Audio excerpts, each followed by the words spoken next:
শরীফ ওসমান হাদির ঘটনায় সব জল্পনা কল্পনার অবসান ঘটিয়ে বিএনপি ফেঁসে গেল। হ্যাঁ, বিএনপি রাজনৈতিকভাবে ফেঁসে গিয়েছে।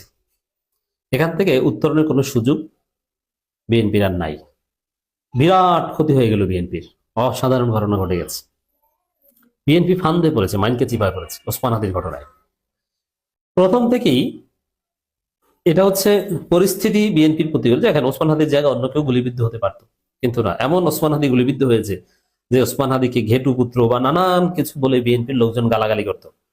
যে অন্য কেউ গুলিবিদ্ধ হতে পারতো, কিন্তু যে ওসমান হাদি গুলিবিদ্ধ হয়েছে, যে ওসমান হাদিকে নির্বাচনী প্রচারণায় মির্জা আব্বাসের লোকজন প্রতিনিয়ত হুমকি দিত, ইরিটেট করতো, ডিস্টার্ব করতো, তুমি কেন দাঁড়িয়েছো অমুক তমুক মির্জা আব্বাসের বিরুদ্ধে, এইসব হাবিজাবি কথাবার্তা বলতো।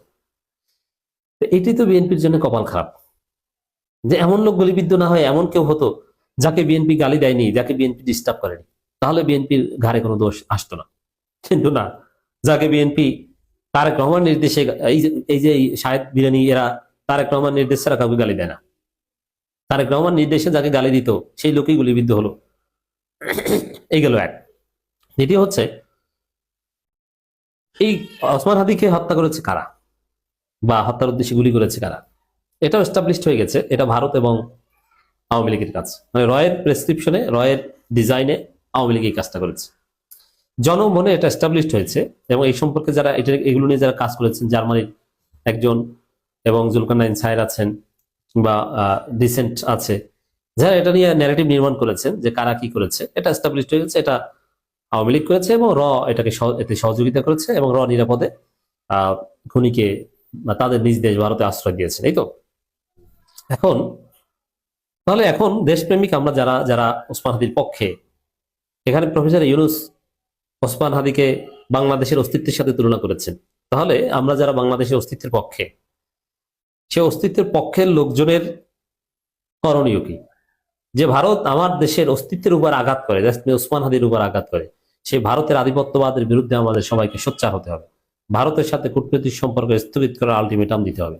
ভারতের দূতাবাসের প্রয়োজনে ভাঙচুর করতে হবে। ভারতের দূতাবাস বন্ধ করে দিতে হবে। রাজনীতিতে এইটাই, অ্যাটলিস্ট প্রথমে এটা বলতে হবে। ভারতের দূতাবাস আমরা বন্ধ করে দিব কি দিব না, তালা মারবো কি মারবো না, এটার পরে আগে তো বলতে হবে। এটি তো বাংলাদেশের অস্তিত্বের রাজনীতি, এটি তো বাংলাদেশপন্থী রাজনীতি। এই যে একটা কথা বলা হয় যে বাংলাদেশপন্থী রাজনীতি তো এইটা, কিন্তু না, বিএনপি এখানে ছিটকে পড়লো। আপনারা জানেন শহীদ মিনারের সর্বদলীয় প্রতিবাদ সভা হয়েছে, সব দল গিয়েছে, কিন্তু বিএনপি যায়নি। কেন যায়নি? ওই যে ওখানে ভারতের বিরুদ্ধে বলা হবে, অতএব সেখানে বিএনপি যাবে না। তাহলে এটি এস্টাবলিশ হলো যে বিএনপি ভারতের বিরুদ্ধে যেতে পারে না।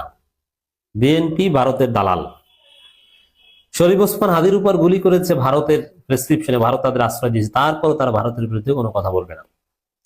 এটা অবশ্য নতুন না, সেই 2016 সালের পর থেকেই তারেক রহমান নাকে খত দিয়ে লিখিতভাবে ভারতের দালালি গ্রহণ করেছেন। তখন থেকে তারেক রহমান এবং বিএনপি ভারতের দালাল।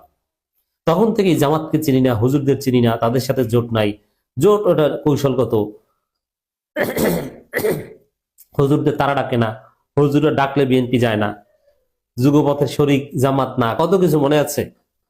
কত ঘটনা হলো, জামাত নেতাদের হত্যা করা হয়, বিএনপি একটা স্টেটমেন্টও দিতে পারে না, কত কিছু। কেন?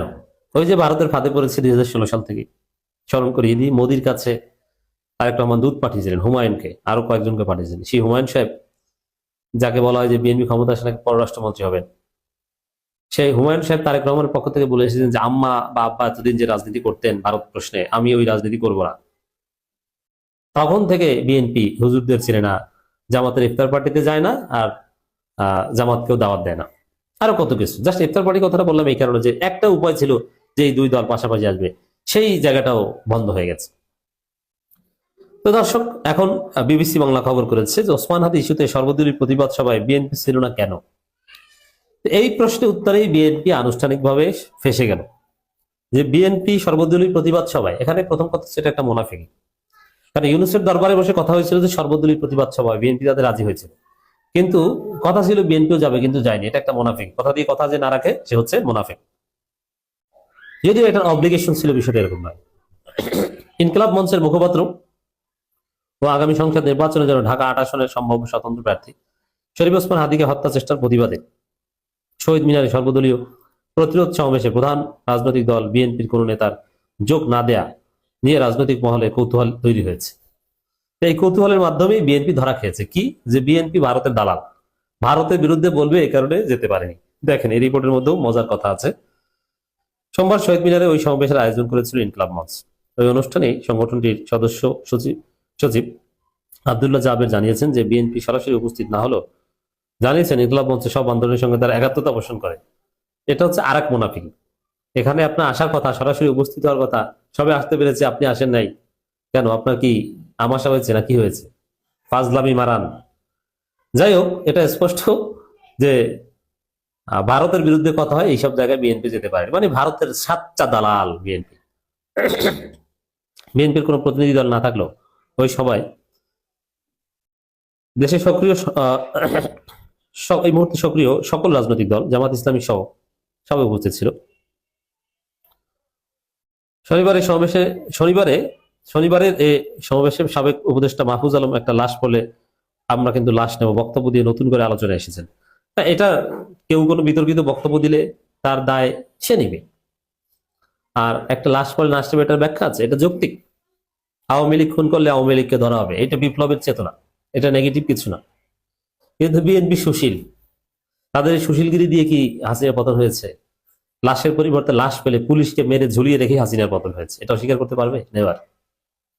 আলোচনা হচ্ছে এনসিপি নেতা হাসনাত আব্দুল্লাহর বক্তব্য নিয়েও।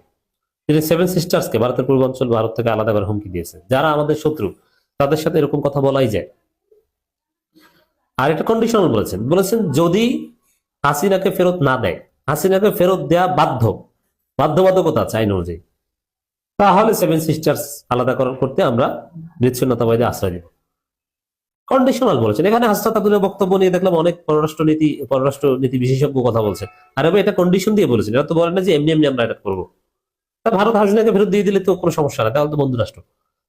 বিএনপির কয়েকজন নেতার সাথে যোগাযোগ করলেও তারা এসব বিষয়ে আনুষ্ঠানিক ভাবে কোনো মন্তব্য করতে রাজি হননি।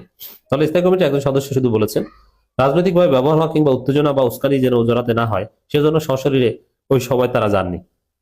বুঝতে পারছেন? ভারতের বিরুদ্ধে বলা হবে, উত্তেজনামূলক কথা বলা হবে, এই জন্য তারা যাননি।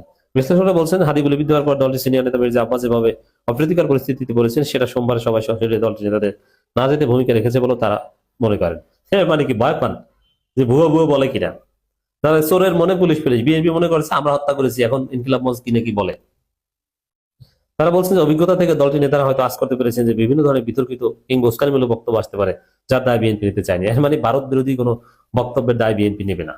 বিএনপি রাজনৈতিক ভাবে এখানেই ফেসে গেল যে বিএনপি